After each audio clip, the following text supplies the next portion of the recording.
जय जय विष्णु भगवान। पंचांग के अनुसार आषाढ़ मास की शुक्ल पक्ष की एकादशी 5 जुलाई को शाम 6:58 पर शुरू होगी, जो 6 जुलाई को रात 9:14 पर समाप्त होगी। ऐसे में उदयातिथि के हिसाब से देवशयनी एकादशी का व्रत 6 जुलाई 2025 को रखा जाएगा।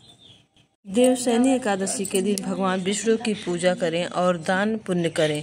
इस दिन तुलसी के पौधे के पास घी का दीपक जलाना शुभ माना जाता है। देवशयनी एकादशी के दिन भक्ति भाव से विधि विधान से विष्णु भगवान की पूजा करें।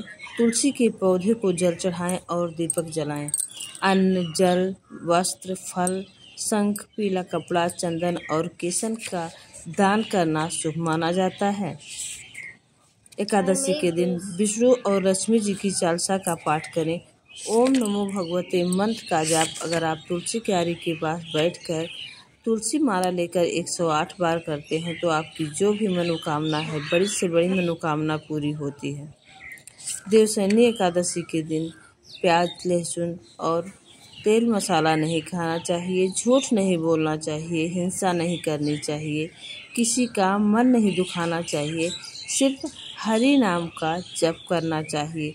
एकादशी के दिन विष्णु भगवान की कृपा प्राप्त करने के लिए, सुख समृद्धि और धन की प्राप्ति के लिए बृहस्पति एकादशी के दिन आपको तुलसी माता की पूजा करनी चाहिए, अर्चना करनी चाहिए, परिक्रमा करनी चाहिए और तुलसी माता में रक्षा सूत्र अवश्य ही बांधे। अगर आपकी बहुत दिनों से कोई बड़ी मनोकामना है तो विष्णु भगवान की प्रिया है माँ तुलसी। अगर माँ तुलसी पूजन भक्ति भाव से करते हैं, जल चढ़ाते हैं, दीपक प्रज्वलित करते हैं, परिक्रमा करते हैं, रक्षा सूत्र बांधते हैं और तुलसी की माला लेकर तुलसी के पास बैठकर 108 बार ओम नमो भगवते का मंत्र का जाप कर लेते हैं तो जीवन में कभी भी धन की कमी नहीं रहेगी। साथ ही विष्णु भगवान की कृपा बरसती रहेगी, क्योंकि देवशयनी एकादशी के बाद विष्णु भगवान योग निद्रा में चले जाते हैं। तो इससे पहले जो भी भगवान विष्णु और माँ लक्ष्मी जी को प्रसन्न कर लेते हैं, उन्हें कभी भी दुख कष्ट नहीं रहता। देवशयनी एकादशी से चातुर्मास का शुरुआत होता है। इस दिन भगवान विष्णु 4 महीने के लिए योग निद्रा में चले जाते हैं।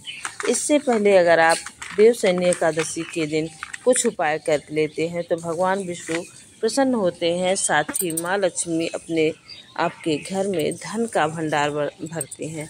तो देवशयनी एकादशी के दिन भगवान विष्णु की प्रतिमा के सामने, अगर विष्णु भगवान का मंदिर है तो वहाँ उपाय कर सकते हैं, नहीं तो प्रतिमा के सामने, विष्णु भगवान की प्रतिमा के सामने एक घी का दीपक प्रज्वलित करें, हल्दी कुमकुम से टीका करें, पीला पुष्प समर्पित करें और विष्णु भगवान को तुलसी दल भोग लगाते समय तुलसी दल अवश्य ही उसमें डालें, नहीं तो भगवान आपका भोग स्वीकार नहीं करते हैं। साथ ही अगर आप तुलसी माता में कच्चा गाय का दूध चढ़ाते हैं तो विष्णु भगवान अति प्रसन्न होते हैं।